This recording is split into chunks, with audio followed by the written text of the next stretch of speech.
So welcome guys to the new one. Today I'm introducing to you the new Nissan Qashqai 1.3 Acenta. Despite plummeting global sales, Nissan has been able to produce the most aesthetically pleasing car in the South African market, or at least one of the most aesthetically pleasing cars that we currently have on the roads. This is the new Nissan 1.3 liter turbo Acenta. So alloys are standard on this car. It also has daytime running lights, has LCDs at the back. It's very beautiful. But then, I don't know why Nissan didn't bother to put exhaust where people can see them. They're actually there. Look at them. There. Hi, Nissan. You'll notice that this particular trim has a blacked out roof. That is optional. Legacy brands with the death of us. Anyways, let's get inside. You're greeted by a 12.3-inch screen. That's a big screen. You also have leather everywhere, even on the doors. There's lots of dead cow in this car. And your speedometer is a mixture of digital and analog parameters. At the back, the car is still solid. It's complemented by leather finish and also some cloth nyana. I don't know what that is, but then it also looks good. The knee room is actually okay. If you're a great girly, you might consider pushing the driver's seat forward. You are also afforded an AC at the back. There's also two charging ports, A and C, not the party though, as in like A and C type. There's handles for passengers if you engage in spirited driving. You also have these lights. What do we call them? Tell me in the comment section. The full name of this car is the Nissan Qashqai 1.3T Acenta CVT. The South African vehicle market, there is a manual and there's also an automatic variant. The manual has 90 kilowatts and the automatic has 110 kilowatts of power. Modern cars are too advanced and they pack lots and lots of technologies. This simply means that prices are going to go high, and this was the case for the Nissan. As a result, it was discontinued in South Africa because it was just too expensive for the South African market, sadly.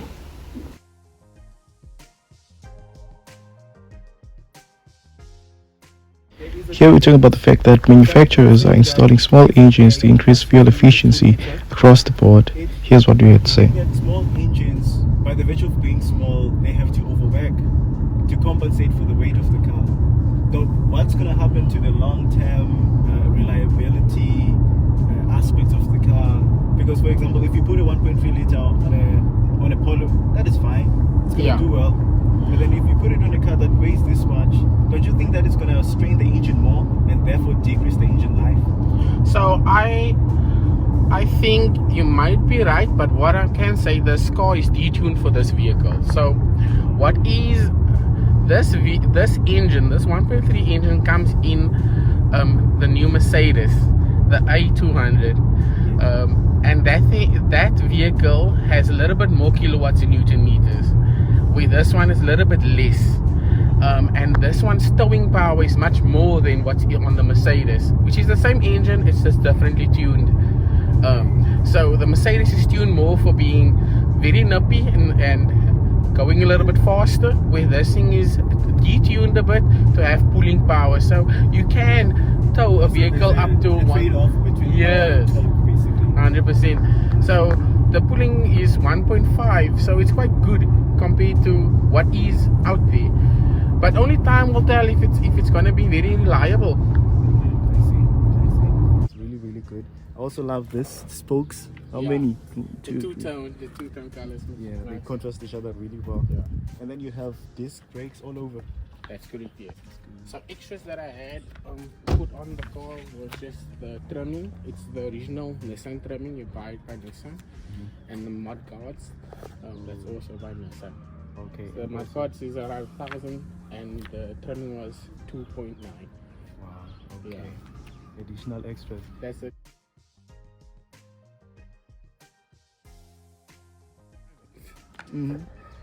It's a really good car, and I also love the power. And this one, how about the driving? How is it? It's for me it's a level above the Jetour, maybe just the edge. Yes. I feel it's more nippier. Like the Jetour you give, but it takes 2 seconds. In other words, this one is more refined. Yes, Okay. that's the correct wording to use. Yeah, it's a bit more refined. You have much more gadgets than the car has. But then this one, it prides itself in terms of the driving dynamics because it's from a legacy brand. Yes, 100%. I'm not so sure if you this vehicle comes out with ProPilot. Not sure if yours have that similar. Autopilot. Oh, I heard that it has level 1 autonomy, which is good. Yes. Adaptive cruise control. 100%. So Wow. it brakes automatically. If something runs in front of it, it will stop. Gonna stop. Oh, Yeah. that's So the luckily, this problem. thing has placed me in some embarrassment moments before, because sometimes people are trying to cross the road, and then some people will stop in the middle of the road, like in the center part, and then the car senses somebody's coming, and then it And then it stops. Yeah. Even though the person is on the line. Oh, Exactly. yeah. In other words, all these systems have their own, I don't know, a glitch or something. I don't know. Yeah. But they still need some refinement. Yeah, true. Still need some refinement. It's so low here. Oh, you can lift it up. Sorry, man. I said very low. You can play there what you see. The car comes standard with Apple CarPlay and Android Auto. These are some of the features that you have to find on a modern car. You also have your wireless charging, but I'll demonstrate it to you later on. Let's start this beast and see what it is made of. You know, I like the theatrics. You see when it does that thing. That one, it looks nice, yeah. But then mine, that doesn't do it. Wow. So it has Apple CarPlay wirelessly. Android Auto unfortunately has a cable, but the Apple, it's wireless. Yeah. Okay. Yeah. It actually has some high definition Yeah, screen. it does. It's very, very high def. I think I came from an Audi S3. Wow. You set the limit very, very high. Yo, an S3. It was fast. Eh? It was fast. Now yeah. you feel like you're driving No. a wagon. Give me your opinion when you're done. For all, you're gonna drive all the 3 modes: Yeah. the Eco, the Standard, and the Sport.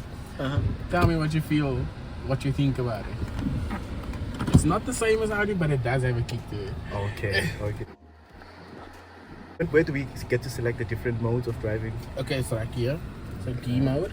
So in front of you, you will see Standard, Okay. Eco, Standard, and Sport. And then the shift, you can go down. It will say DS. So it's fast. And then you go Standard, normal drive, DS, Sport. Okay. And even in Eco, you will have D and down Eco Sport.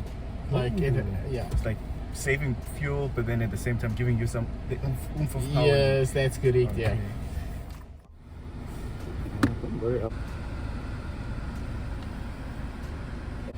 And then steering adjustment, I assume it's this part. Yeah. Lower the steering according to your liking. Okay.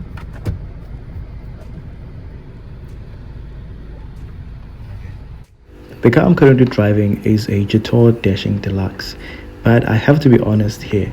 When it comes to the driving dynamics, the overall driving dynamics, this one is better. Not sure about speed. Mine, I think, Driving is a Eco, bit it faster really than this feels one the because it has power. more power.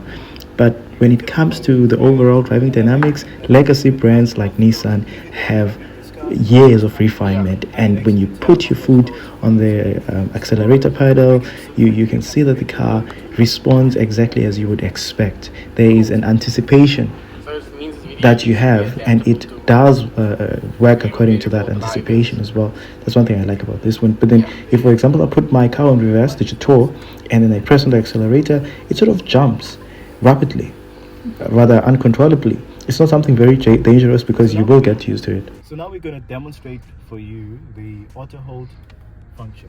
So what you do is you basically press auto hold and you lift your foot off the thingy, the brake, and the car doesn't roll back. Now you can easily apply your acceleration and the car will move forward for you. This is very, very good for people who have just started out driving, and I don't know why they put it on an automatic car, because you need this feature on a manual, because a typical manual will roll back when you lift your foot off the brake. So you need to sort of like do that very, very rapidly. Oh, Mr. Almas, that guy is good. Yeah, he's definitely good. Yeah. And I was so happy he bought a Hyundai compared to the Volkswagen. No offense. It's just something different. Yes, but I don't like the interior of that car of his. Okay, yeah, that's not so good. But I mean, The car that I liked that he bought was the Golf 7. I think it was the 7.5 GTI. Yes, But then it had a lot of problems because it was a second hand. true. It was. But then I liked because you went different route than what he was used to. Yeah. Because he started off with a Fiesta. Yeah. In fact, his very first car was a VW Polo. Oh, okay. Yeah, it was a VW Polo.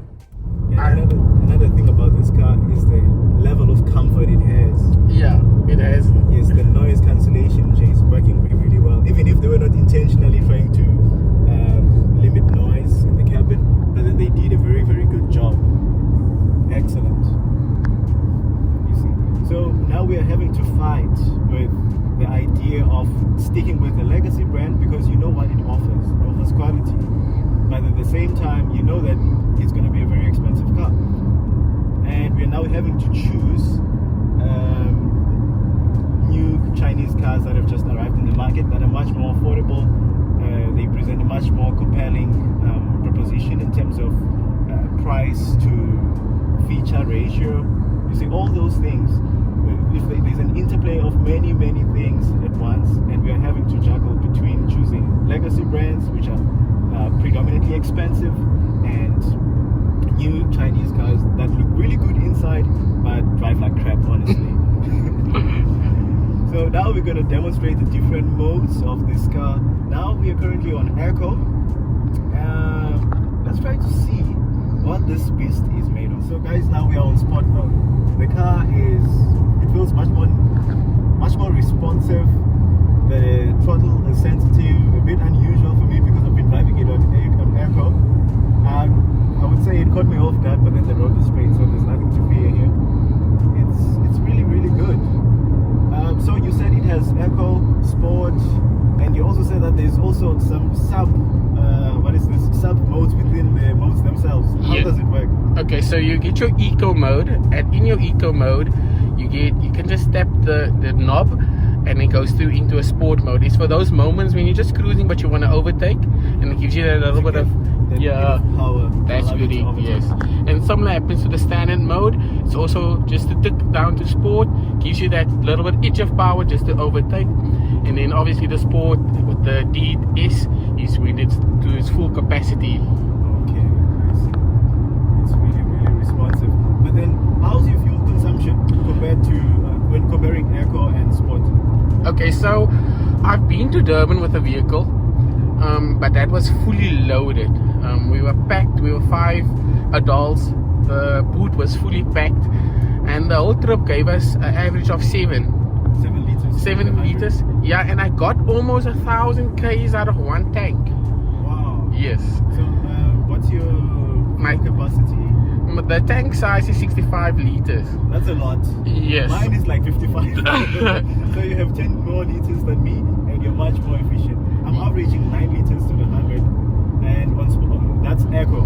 When I'm on sport mode on a Jetour, I would average 9.8 liters to the 100. Oh, and so they told me that after the first service, the fuel consumption figures will drop. increase. Yeah. Okay. So if I drive alone, not loaded, and I'm just enjoying the scenery on Eco, I will get 5.5. 5.5. That's yeah, I get 5. I can get 5. That's like cruising at 110. Yeah. I mean, like you are nearing Polo territory now. Yes. That's really good for a car this size. 100%. But you must know it has a 1.3 turbo engine. Oh, that is good. So that's where it helps a lot.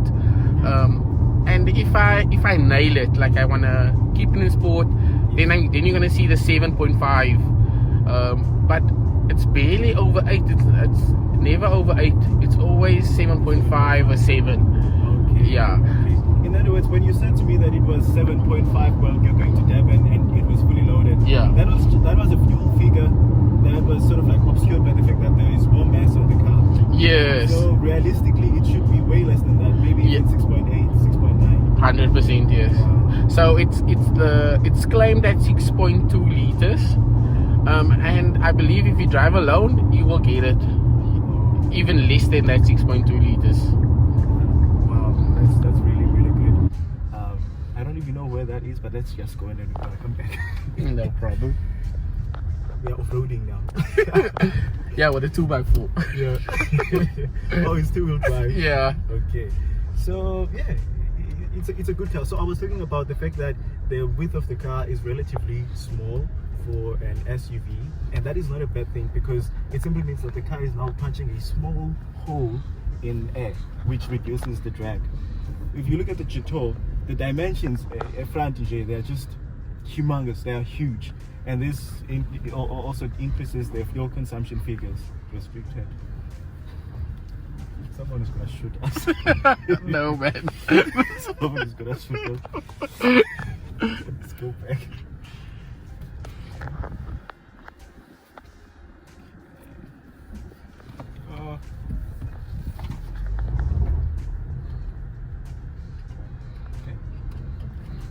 We are still alive, guys.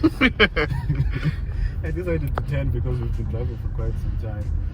Yes. And then, what do you think about the reliability of the Chinese cars? For example, the Jetour and Haval and Chery. Because on a Chery, they will tell you that you have 1 million kilometers on engine warranty, or what is this, 10 years? Yeah. What do you think about that? So, Chery and Haval is now the two main brands from China for me because they've been here now in South Africa for the longest. Jetour and Amoda and all those are quite new still. But but the thing is, they told me at the dealer that Jetour is actually a sub-brand or subdivision of Chery, and therefore if they have an engine, they probably share it. They are probably sharing a platform of some sort back in the factory. So if that is the case, then I think Haval and Chery has proven themselves in the last 10 years or so on. So yeah, I think they are very reliable. Yeah, they were for all Chery was in South Africa. They left South Africa and they came back with a bang. Yeah, when they left South Africa, their cars were ugly. That's for sure true. It was ugly, but yeah, it's much more appealing now. And I think they're growing and they're learning very fast and very quick. They're adapting very fast. Yeah, and one of the best things you can do for a car as a car brand is to make sure that you nail the exterior. Everything will follow. Nail the exterior. People will overlook the fuel consumption. For example, I overlooked fuel consumption on my car because I liked how it looks from the outside. True. And also offer these. You see, for example, gray. This paint that you have here. Yeah. On a VW, this paint is gonna cost an arm and a leg. Yeah, true. But then on companies like Jetour, you don't pay anything. Yeah. You actually don't pay anything. If you want gray, you're gonna get gray. If you want white, you want whatever color you want. As long as the car that you're buying is a deluxe, in this case, you're gonna get it for the same price. That's for sure. The only thing about this vehicle is if you want to have the two-tone, like I have the black roof, you pay I think roughly 6,000 more just to get the black roof. But the paint colors are all free also on this car. It's just if you want the two-tone, then you will have to pay additional costs for that. Speaking of prices, the car that we're currently reviewing starts at 488,500 rand. Okay guys, now I'm going to demonstrate to you one of these latest level 1 autonomous technology wizardry. So the adaptive cruise control of this car and the lane keep assist and all those things, they are controlled using this button here. So if you press here and you press it so that you're scrolling down, it's going to be on cruise mode. So now I can actually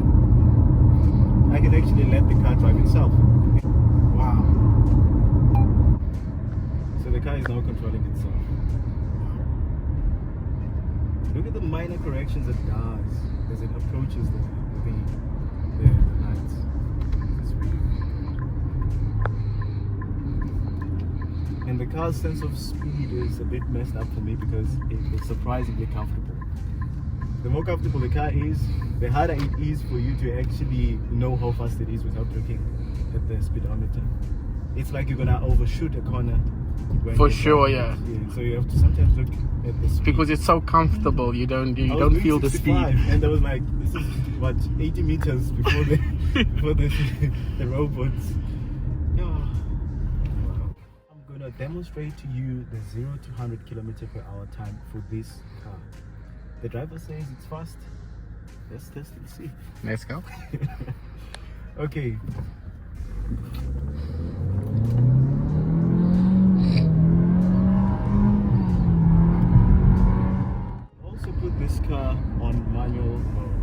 using the pedal shifters, for example.